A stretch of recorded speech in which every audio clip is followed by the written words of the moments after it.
Hello there. What is going on, everybody? Rising Tensions is here. It is available for pre-order. We're going to talk about the latest Star Trek Into the Unknown expansion, featuring both the Klingons and the Federation, as well as Romulans. Could it be? Could it be? Yes, your eyes don't actually deceive you. I pointed the wrong way. It's over here.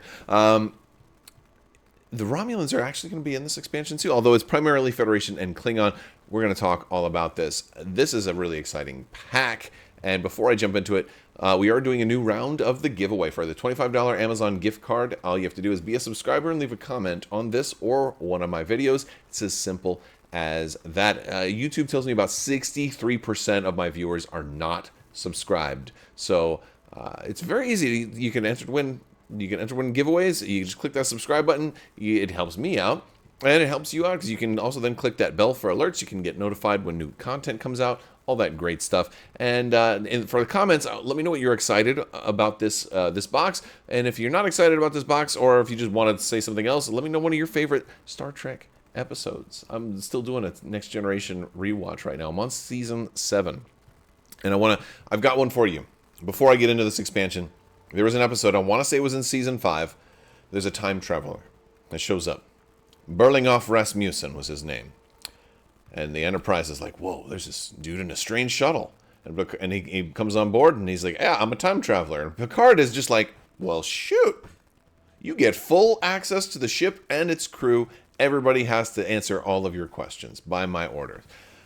I'm like, lose this dude's security clearance right away, right? All right. Anyway, let me know your thoughts on that episode, because it was so out of character for Picard with every other episode. It's just a hilarious little bit. Anyway, I've been meaning to mention that in one of my videos for the longest time, and it's a symptom of having different writers that are like, hey, let's force this scenario into the show.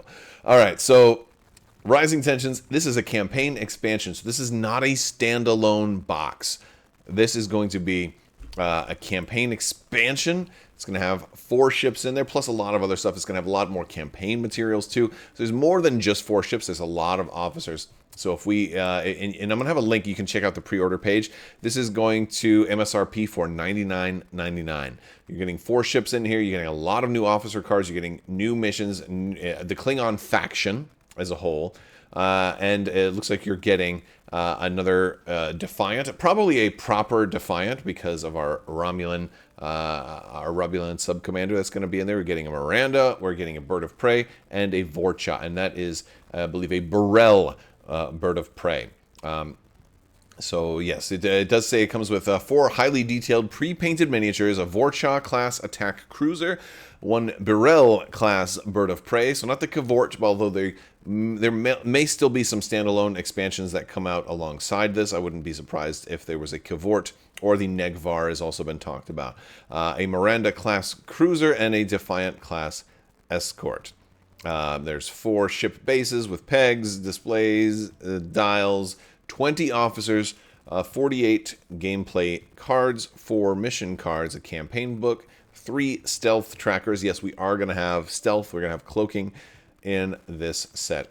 And then, of course, all your tokens and everything like that. We're going to look through some of this stuff. So look, the Miranda looks awesome. Is that, I can't make out if that's actually the Reliant or which one that is. I doubt it would be the Reliant.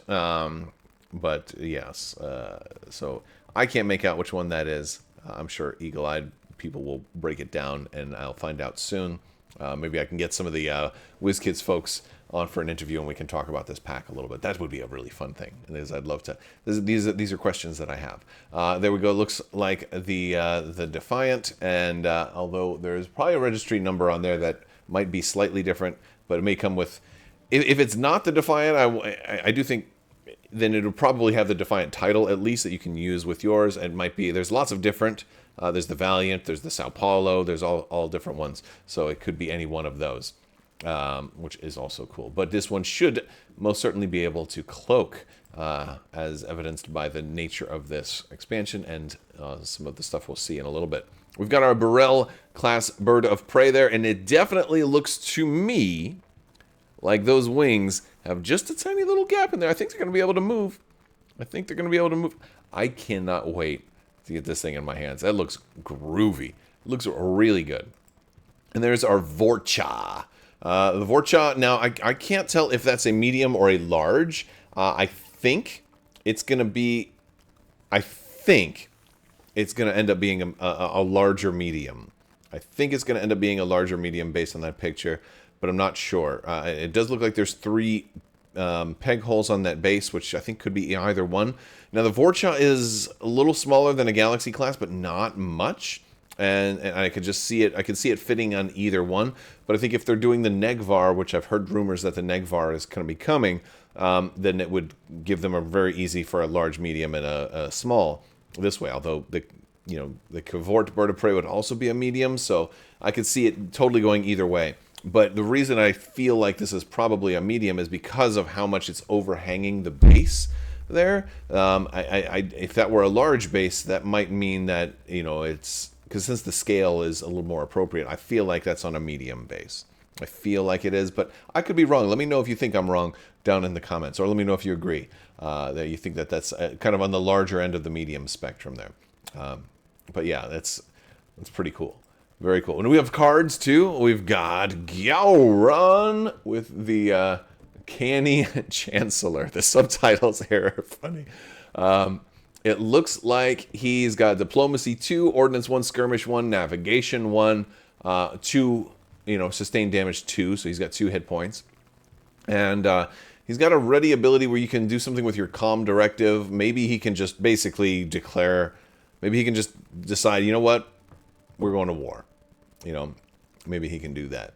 I'm not sure exactly how it all reads, but that would make sense. He's certainly the one with the power to do that, the Supreme Chancellor. Son of Moog, you fought with me once, fight with me again. Oh, we must not let the Empire fall into civil war. I just freaking love Gowron, at least in TNG Gowron. DS9 Gowron started to go a little crazy, but in TNG, he was the GOAT. We also have our Romulan Subcommander Tyrul. I believe she was the one assigned to the Defiant to operate the cloaking device. And it's interesting here because if you look at her allegiance, she can work with Romulans or the Federation. Now, this is the first I think we've officially seen of Romulans. We could have always assumed Romulans would show up in this game, but there hasn't been, I don't think there's been anybody who has had sway with Romulans yet. So this is the first time I've actually seen the printed Romulan symbol, so this is confirmation that Romulans are actually in the game because there's a Romulan looking right at you. And of course she has the remodulate cloak ability, so she can, if she's cloaked, it decloaks, then cloaks. So I guess this means that if you take damage normally, so this kind of is a hint about how cloaking might work. If you were to take damage while cloaked, maybe when you switch into the yellow, you would normally decloak, but then she's letting you recloak. She gives you like one more extra cloaking time or something like that. Not sure. But then I'm like, well, if you're cloaked, how are you taking damage? And maybe you can be fired on. Maybe it's not as simple as you're off the board. Maybe there is like stealth and you're just much harder to hit. Be interesting because they already have stealth in the core set, and so I thought cloaking would work significantly different than that, but it might not be that different, which is interesting. We also have we got some new cards. We've got on the Tide of Ages and Unexplained Biosigns in there for our for your side, standalone missions. We also have the Toron class shuttle, which is a Klingon shuttle. This one I think is kind of interesting because it looks like you can actually do a moderate little attack with it. Like it doesn't look as kind of defenseless as some of the others because you can add black dice per weapon power spent with its disruptors, which I was like, oh, that might pack a little bit of a punch, which is kind of cool. I kind of dig it. And I believe this is the same shuttle that was in Season 7 in the episode Gambit, when you had like this really tall Klingon played. I used to think it was played by Kareem Abdul-Jabbar, but I was looking it up, and it was actually James Worthy from the Lakers who played this guy. This massively tall Klingon comes on board, and like Geordi's gotta sort of like detain him, and like he was a just an incredibly imposing figure. But I believe this is the same shuttle that he had in that episode, which is very cool. We also get some Enterprise crew, which a lot of people were saying, look, they got this, metallic Enterprise. It would have been nice to see the crew on board that. I totally get that. But at the same time, I feel like this means that you didn't have to put... If they would have put the Enterprise crew on board that, and then it would have been like, you have to buy that, and that was meant to be a collector item. I still think that there's a chance we'll see a standalone Galaxy, non-metallic. And now, if the Enterprise crew all show up in this box, then they could also put all the Enterprise crew in a standalone Galaxy box, so you could kind of pick or choose. I don't know if they're going to do that. That's sort of one of my predictions. I think if they do release a standalone Galaxy class, it'll probably also include the Enterprise crew. Or that would just make a nice little Enterprise expansion with crew, and label it specifically for Into the Unknown. I think that's a good way to go. So yeah, that's cool. But it's nice to see Riker and Geordi on here. But we're getting a lot of officers, so it may not all... I don't think we'll have as many Federation officers. I think the majority will be Klingon. I think it'd be at least, if it's 20 officers, I would probably say at least 14. Or at least 12 Klingon is what I would guess. But because if you have the core set, you already have a decent amount of Federation officers, so you're not going to need Picard in here, for example, because he's already in the core set. And they do say core set is required to play. And Geordi has a reaction here. If you're damaged a little bit, if you're in yellow status, when Geordi LaForge's unit takes an action, choose one of its alert stats, treat that value of that stat as one higher while resolving that action, which is a pretty interesting ability. You won't be able to use it when you're green though. So he's like, he's there trying to do his miracle working, although he's no miracle worker, is he? You cannot be known as a miracle worker if you actually tell your captain how long it takes. Oh, you've got a lot to learn about being a chief engineer. Oh boy! All right, that's Scotty giving Geordi a lecture. And then we get a look at the Klingon cards that they're going to be using for their directives, and it looks on the surface like they're going to play very similar to the Dominion. I think their combat directive is roughly the same, and that if they attack, they just get a -2, and then flip it over to hostile, but then they get points for destroying ships, double if it's a capital ship. Which on the surface, but the naming's different. And there could be a little bit more that's hidden kind of below the cards. They're not showing us everything. Our hail is really cool. Exchange boasts. I love that for the boisterous demeanor. Exchanging boasts looks really fun. You can potentially both score victory points. And then there's a little bit more where you can potentially flip your bottom objective over to hostile, and then you can have boarding teams start to go in and take over ships. And then if that one is hostile, and you can change it to "It is a good day to die" with your top. So it looks like they basically exchanging boasts is how it all starts until somebody says something about your family line, and you're like, "What did you say about my mother?" Or something like that. Actually, they don't really talk about each other's mothers in Klingon. It's more about your father, really. Your father was a Romulan sympathizer, what? And all of a sudden now I have a boarding team on board your ship trying to disable it, and then all of a sudden now we're going to war, and it is a good day to die. And then of course it's all about, it's for glory. That's how Gowron gets his glory. So that's it looks like that's maybe a quick super fast version of maybe how it might be to play as the Klingons. They're going to be a fully playable faction in here, and my immediate takeaways is, okay, well, there's only 2 Klingon ships in here, although there is that shuttle. So how are you going to do the full missions? You need a 3rd ship. I do expect that either there'll be a standalone pack with the Negvar, or that you can simply borrow one of the ships from the core set, like you can have Federation allied with the Klingons and then go up against the Dominion or something like that. I imagine something like that would be possible.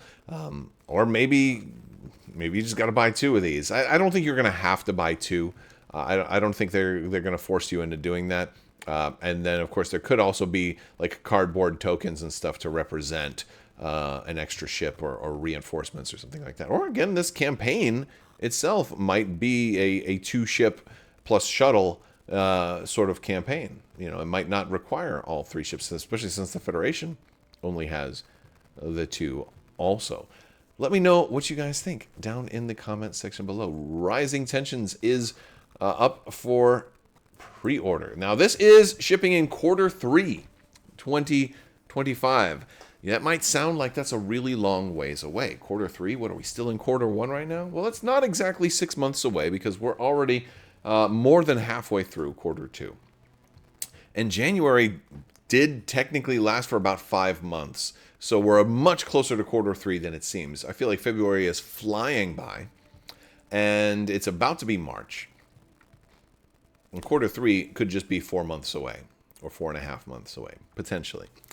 Although delays are always a possibility. Could be that it may be ready sooner than Q3 and they've just given it a healthy estimate. That's also a possible thing. I guess we'll have to wait and see. I'm also hoping that they have a preview of some of these ships at Adepticon. I will be going by the WizKids booth trying to bring you coverage.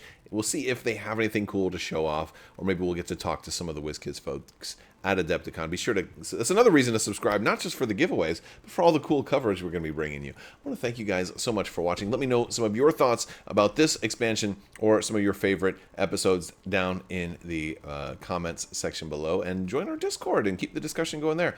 I will talk to you later. I want to thank you all so much for watching. Big thanks to my patrons. You guys help make this whole channel possible. Thank you so much for your continued support. May the force be with you. Live long and prosper. Be excellent to each other. Party on, dudes. The spice must flow, and always wash your socks.